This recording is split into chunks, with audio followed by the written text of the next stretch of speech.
ನಮಗೆಲ್ಲರೂ ಕೂಡ ಅತ್ಯಂತ ನೋವಿಂದ ನಾನು ಹೇಳಲಿಕ್ಕೆ ಇಚ್ಛೆಪಡ್ತೇನೆ. ಒಂದು ಅತ್ಯುನ್ನತ ಸ್ಥಾನ, ಒಂದು ದೇಶದ ಪ್ರಜಾಪ್ರಭುತ್ವದಲ್ಲಿ ಆಡಳಿತ ಪಕ್ಷದ ಜವಾಬ್ದಾರಿ ಎಷ್ಟಿರುತ್ತೋ ವಿರೋಧ ಪಕ್ಷದ ಸ್ಥಾನವೂ ಕೂಡ ಅಷ್ಟೇ ಮುಖ್ಯ. ಒಂದು ಅಧಿಕೃತವಾದಂಥ ವಿರೋಧ ಪಕ್ಷದ ನಾಯಕನ ಸ್ಥಾನ ಒಂದು 15 ವರ್ಷ ನಂತರ ಮತ್ತೆ ಸಿಕ್ಕಿದೆ ಕಾಂಗ್ರೆಸ್ಸಿಗೆ. ಒಂದು ಕಾಲದಲ್ಲಿ ಇಂದಿರಾ ಗಾಂಧಿ ಅವ್ರ ಕಾಲದಲ್ಲಿ 2/3 ಮೆಜಾರಿಟಿ ಇದ್ದಂಥ ಕಾಂಗ್ರೆಸ್ ಪಕ್ಷ ಜನರಿಂದ ತಿರಸ್ಕಾರಗೊಂಡು ಒಂದು 15 ವರ್ಷ ನಂತರ ಅಧಿಕೃತ ವಿರೋಧ ಪಕ್ಷ ನಾಯಕ ಸ್ಥಾನ. ಇನ್ನು ಖರ್ಗೆ ಅವರಿದ್ದಾಗೂ ಕೂಡ ಪಾರ್ಲಿಮೆಂಟಲ್ಲಿ 543 ಇದರಲ್ಲಿ ಮಿನಿಮಮ್ 40-49-50 ಕ್ಷೇತ್ರ ಗೆದ್ದರೆ ಮಾತ್ರ MP ಇದ್ದರೆ ಮಾತ್ರ ವಿರೋಧ ಪಕ್ಷದ ಸ್ಥಾನ, ಅದು ಕೂಡ ಇದ್ದಿದ್ದಿಲ್ಲ.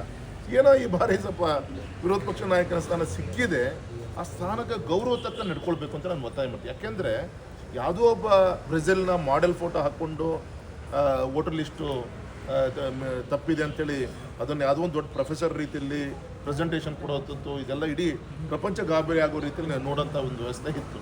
ಅದನ್ನು ನೋಡಿದ್ರೆ ಯಾವುದೋ ಟೈಮ್ ಬಾಂಬಲ್ಲೇ ಅದು ಎಲ್ಲ ಪಟಾಕಿ ರೀತಿಯಲ್ಲಿ ಟುಸ್ ಆಗಿದ್ದು ನಮಗೆಲ್ಲರೂ ಕೂಡ ಗೊತ್ತಂಥ ವಿಚಾರ. ಪದೇ ಈ ಥರ ಅವಹೇಳನಕ್ಕೆ ಅವ್ರು ಗುರಿ ಆಗ್ತಿದ್ದಾರೆ, ನಾವಲ್ಲ.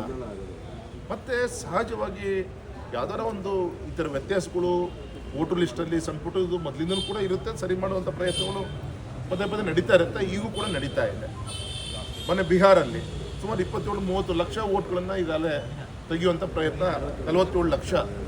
ಅಂದರೆ ಎಲ್ಲೊಂದು ಕಡೆಗೆ ಅಕ್ಕಪಕ್ಕದ ಬಾಂಗ್ಲಾ ಇಲ್ಲೆಲ್ಲಿಂದ ಕೂಡ ತುಂಬಿಕೊಂಡು ಅಲ್ಲಿ ಆ ಗುಂಡಾರಾಜ್ ನಡೀತಾ ಇತ್ತು. ಈ ರೀತಿಯಂಥ ಒಂದು ಸ್ವಚ್ಛವಾದಂಥ ಒಂದು ಪ್ರಜಾಪ್ರಭುತ್ವದ ಒಂದು ಚುನಾವಣಾ ಆಯೋಗದ ಒಂದು ಪ್ರಕ್ರಿಯೆ ನಡೀತಾ ಇರುತ್ತೆ. ಈ ಸಂದರ್ಭದಲ್ಲಿ ನಮ್ಮ ದೇಶ ಅಂಬೇಡ್ಕರ್ ಕೊಟ್ಟಂಥ ಸಂವಿಧಾನದ ಚೌಕಟ್ಟಿರುವಂಥ ಚುನಾವಣಾ ಆಯೋಗವನ್ನು ಅವಹೇಳನ ಮಾಡುವಂಥ ಕೆಲಸ ಇದೇ ರಾಹುಲ್ ಗಾಂಧಿ ಅವರು ಮಾಡ್ತಾ ಇದ್ದಾರೆ.